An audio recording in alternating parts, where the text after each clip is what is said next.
Assalamualaikum warahmatullahi wabarakatuh. Salam sejahtera untuk kita semua. Video kali ini adalah rangkaian dari kegiatan deteksi dini. Jadi kalau pas pagi ya, kan ada pembagian hasil tuh deteksi dini intelektual peserta didik pada jenjang PAUD dengan menghadirkan para orang tua mereka ya. Dan saya sudah menyampaikannya pada video pertama maupun kedua.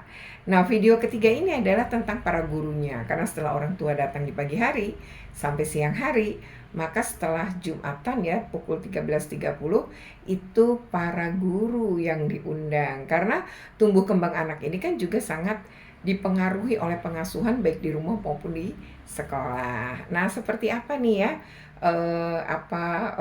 videonya ya dengan para guru? Mari kita simak ya dalam video berikut ini.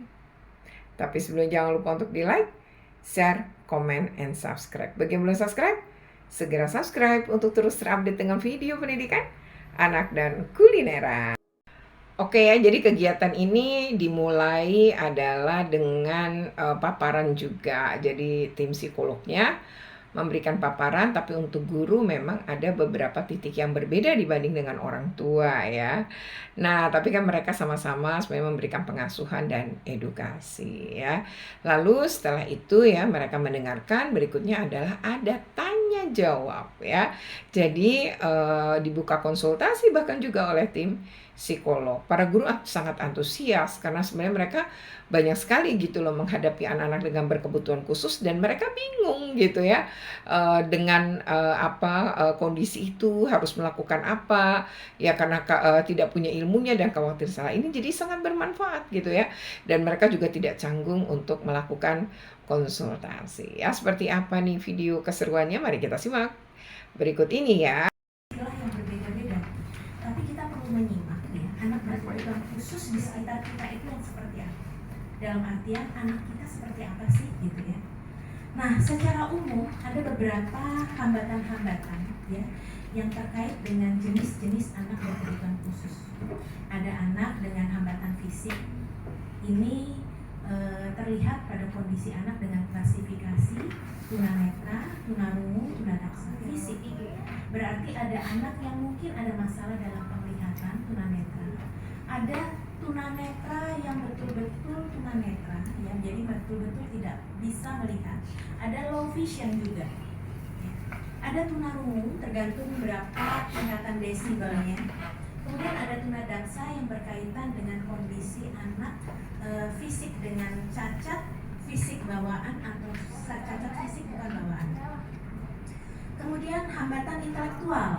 Hambatan intelektual termasuk di dalamnya adalah tunagrahita dan autism. Autism ini sebenarnya dimasukkan dalam jenis anak berkebutuhan khusus dengan hambatan perkembangan, ya. Tapi tunagrahita seringkali mirip-mirip nih, walaupun nanti pada saat asesmen akan bisa dibedakan mana autism, mana tunagrahita. Kemudian anak dengan hambatan emosi dan perilaku. Ada jenis ADHD, attention deficit hyperactivity disorder. Kembang juga yaitu aspek kognitif, ya, aspek bahasa, sosial. Para sekolah yang parah menjadi psikopat anak nih, ya. Kemudian hambatan kesulitan belajar, ya. Ini nanti bapak ibu, biasa bapak ibu ya. Anak hambatan belajar ini ada yang disleksia, gangguan membaca, diskalkulia, tidak bisa berhitung, tidak bisa menulis, disgrafia, ya, sulit konsentrasi. Ada anak berbakat yang di sini yang digambarkan sebagai anak yang mempunyai kecerdasan tinggi, ya, IQ-nya di atas 120, ya, rata-rata 130 bahkan ya. Itu anak dengan gifted, ya. Anak yang potensi kecerdasannya sangat luar biasa ini juga kalau tidak dilatih dengan benar, support yang benar, pendidikan yang benar, ini masalah, dia masuk dalam anak berkebutuhan khusus. Prevalensi ABK di Indonesia 2020 aja ya, usia 0 sampai 6 tahun ini 21,42%, ya. Diperkirakan banyak ada ABK dari 31 juta populasi anak, ya. Tapi di tahun 2024 kemarin disebut hiperaktif, ya. Kemudian gangguan emosional, anak dengan masalah penyesuaian diri, biasanya kondisi Berapa desibel ya, ada yang mungkin sedikit pendengarannya, ada yang sama sekali tidak mendengar ya. Macam ini. Ada anak dengan hambatan fisik ya. Anak hambatan fisik ini bisa dikategorikan anak ini paling kencang, lomba gitu ya. Nanti lidahnya ini akan lentur ya. Nah, ini akan membantu terapi ya. Saya pinternya. Terima kasih ya adik ya. Adiknya jadi Ngomong bicara. Belum saya dapat tadi belum. Diajak bicara. Umur berapa Bu kalau usia berapa? Tadi sama tahu. Dia kita baru dapat Baru masuk nih. Baru masuk. Baru ketemu. baru masuk. Maksimal 3 atau 4 orang gitu. Jadi dia bisa 1 tahun, bisa 2 tahun katanya. Oh. Boleh. Waiting list ya? Iya, waiting list. Kami balik lagi PAUD, dia bilang. Nah, kalau balik lagi kemarin dia di kelas begitu ya. Kalau sekarang kan kita disesuaikan dengan usia GE-nya ini 3 tahun 6 bulan kita kan mau main. Ya, mungkin bisa 4 tahun lah. 4 tahun. Kan butuh sekolah kan, akhirnya ya saya terima ya, cuma saya bilang sama Ketemu banyak orang dia diam, banyakan diam. Tapi kalau di rumah tuh banyak orang Bu, makanya karena saya lagi bingung nih. Kata saya Banyak ngomongnya seperti apa Bu? kalau ditanya dia jawab. Contohnya yang Ibu tanya apa? Ya kayak kamu teman nggak bisa ngomong. Tapi ini keterangannya kemarin ini jelasin gimana? Iya. Boleh dikasih tapi jangan. Enggak kan? Ibu ada lagi yang pengen bertanya lagi nih, mumpung masih di sini. Oke. Oh, baru datang tadi. Assalamualaikum warahmatullahi mungkin perlu dijelaskan. Kita tuh sekolah SLBC ya Bu ya, untuk tuna anak yang juga khusus di tuna dahika intelektual. Diagnosanya. Anak saya juga ya alhamdulillah sih sekolah di PAUD Arwana juga ada kemajuan. Sekolah di terapi ikutin terapi ini. Sudah. Belakang juga. Cuman ngikutnya belakangnya doang. Ya minta itu.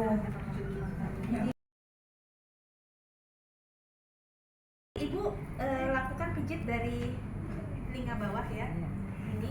Pas anting tuh. Pas anting nih Bu. Oh iya. Anting. Pegang 1 detik, 1 detik, 1 detik, 1 detik, 1 detik, ya. Tekan aja sedikit ya. Jangan kencang-kencang ya Bu. Nah ini sampai sini ya Bu. Nah keluar dari telinga sampai sini, keluar telinga, ini tarik ke sini. Sampai tarik ke sini sampai di tengah ya Bu. Ini diputar 3 kali putaran arah jarum jam. Kalau dari sebelah kanan arah jarum jam. Ya. Berarti dari berlawanan. Nah, nanti berlawanan arah ya. Nanti di sini mulai lagi ini 10 kali ya, 5 ya. Pada waktu mandi. Nanti sebelah sini juga gitu, 1 detik, 1 detik, 1 detik ke atas sampai di sini. Kemudian tarik ke sini. Nah, tarik. Nah, berlawanan jarum. oh di sini harus begini. Nah, di sini pas di sini ya Bu. Nah, di sini. Ya. Nah, di sini sentuhannya sangat sensitif untuk bicara dan dengar. Ibu aja kalau lakukan itu setiap hari, kepalanya plong deh. Ya saya ajarin suami saya. Jadi ini pendengaran kita enak gitu. Berarti saya juga ini harus. Ya berarti nanti ajarkan dulu para suami nggak Bu? Ini ya kalau kita Gimana Ibu? Sudah? Kira-kira cukup ya? Oke. Sudah.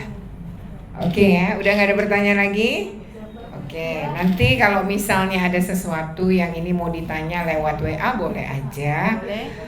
Kepada Ibu Ros ya. Nanti nomor teleponnya bisa saya kasih. Nanti saya izin dulu. Habis itu Ibu sebaiknya WA dulu mengenalkan diri.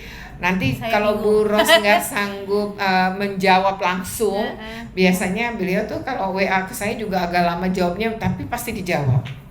Mungkin lagi menghadapi pasien atau mungkin lagi ngajar ya, kan beliau juga dosen ya. Jadi Ibu nanti bisa kalau dapat kesulitan peserta didik yang mungkin dengan kondisi itu terus merasa perlu konsultasi bisa ya. Oke, baik, ini memang tiap tahun ada deteksi dini. Tapi karena saya juga baru di sini, tahun lalu sebenarnya ada. Tapi waktu itu PIC-nya bukan saya, sehingga habis melaksanakan, kalau tidak salah Bu Ros, kebetulan Bu Ros juga terlibat, tidak menyampaikan. Sementara ya saya merasa bahwa tulisan-tulisan ini kan sebenarnya kayak kita periksa darah di dokter ya. Kita juga nggak ngerti ini suruh ngapain, bunyi ini normal atau tidak normal, kita nggak tahu harus ngapain. Nah, sama halnya dengan hasil SSA, deteksi dini ataupun nanti asesmen psikologi yang akan dilaksanakan 22 sampai 24. Nah, jadi ibu-ibu sekalian, nanti kami juga memohon dukungannya untuk mereka yang nanti kebawa di kegiatan berikutnya. Pastikan ikut ya, karena sayang banget kalau bayar sendiri mahal gitu ya. Dan nanti kita juga akan sama menyampaikan hasil dan juga akan membunyikan seperti apa cara ibu-ibu membacanya ya. Oke, demikian, terima kasih ya atas kehadiran semua, walaupun libur siang hari tapi tetap semangat. Oke ya, nggak ada yang pulang duluan dan tetap duduk manis, tetap bertanya sampai habis. Terima kasih ya ibu-ibu sekalian. Oke, terima kasih. Dengan membaca alhamdulillah kita tutup ya acaranya hari ini. Dan kita foto bersama. Ibu bapak keberatan nggak? Ibu keberatan nggak? Enggak kan? Oke, sebentar saya minta. Ibu-ibu ini jangan. Demikian video ini, semoga ini bermanfaat ya. Jika bermanfaat, jangan lupa untuk di like, share, komen, and subscribe. Bagi yang belum subscribe, segera subscribe untuk terus terupdate dengan video pendidikan anak dan kulineran ya. Mari sama-sama kita peduli ya kepada anak bangsa ya, yang kemudian yang terlahir kemudian dengan berkebutuhan khusus. Mereka tuh bisa mandiri, bisa tumbuh kembang dengan baik, asalkan mereka terus didampingi dan dibantu oleh orang-orang dewasa di sekitarnya. Oke, demikian, semoga ini bermanfaat. Jika bermanfaat, jangan lupa untuk di like, share, comment, and subscribe. Bagi yang belum subscribe, segera subscribe untuk terus terupdate dengan video pendidikan anak dan kulineran. Terima kasih. Wassalamualaikum.